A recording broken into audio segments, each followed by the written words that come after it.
Bismillahirrahmanirrahim. Assalamualaikum warahmatullahi wabarakatuh. Perkenalkan, nama saya Abdul Lukman Udai. Saya mahasiswa jurusan Hukum Pidana Islam di IAIN Sultan Hamengkubuwono Gorontalo. Video ini tugas akhir dari mata kuliah Hukum Pidana. Saya akan memaparkan materi tentang pengertian hukum pidana. Hukum pidana adalah keseluruhan dari peraturan-peraturan yang menentukan perbuatan apa yang dilarang dan termasuk dalam tindak pidana, serta menentukan hukuman apa yang dapat dijatuhkan terhadap yang melakukan tindak pidana.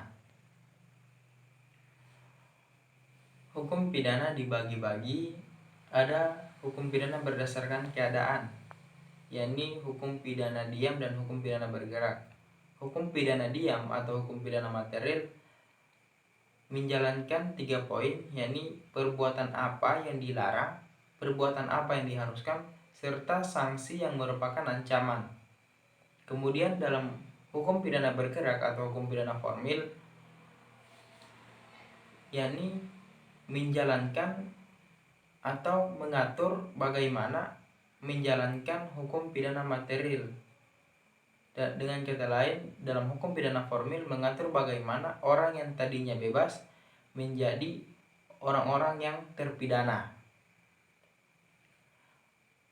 Ada juga hukum pidana yang subjektif dan objektif.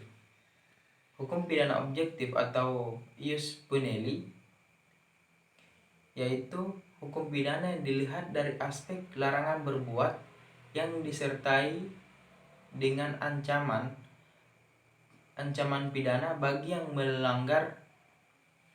yang melakukan tindak pidana. Dan hukum pidana subjektif atau ius puniendi yaitu hukum pidana yang mengatur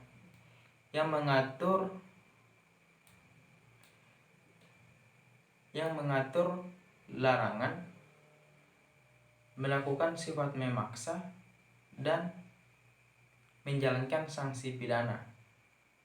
Kemudian ada juga hukum pidana berdasarkan sumber atas dasar sumbernya, yaitu ada hukum pidana umum, yaitu hukum pidana yang segala peraturan-peraturannya terdapat dalam KUHP dan KUHAP. Kemudian ada hukum pidana khusus, yakni segala peraturannya di luar dari KUHP dan KUHAP. Kemudian hukum pidana berdasarkan wilayah berlakunya, ada hukum pidana umum, hukum pidana lokal, dan hukum pidana internasional. Fungsi hukum pidana yaitu mengatur bagaimana untuk menjalankan kepentingan hukum dan kepentingan masyarakat. Kemudian membatasi kepentingan negara dalam melindungi kepentingan hukum. Kemudian tujuan hukum pidana yakni menakut-nakuti orang-orang belum melakukan tindak pidana serta memberikan efek jera kepada orang-orang yang telah melakukan tindak pidana. Sekian dan terima kasih. Lebih dan kurangnya saya mohon maaf. Allahumma fiqillah komitarik. Wabillahi taufiq wal hidayah. Wassalamualaikum warahmatullahi wabarakatuh.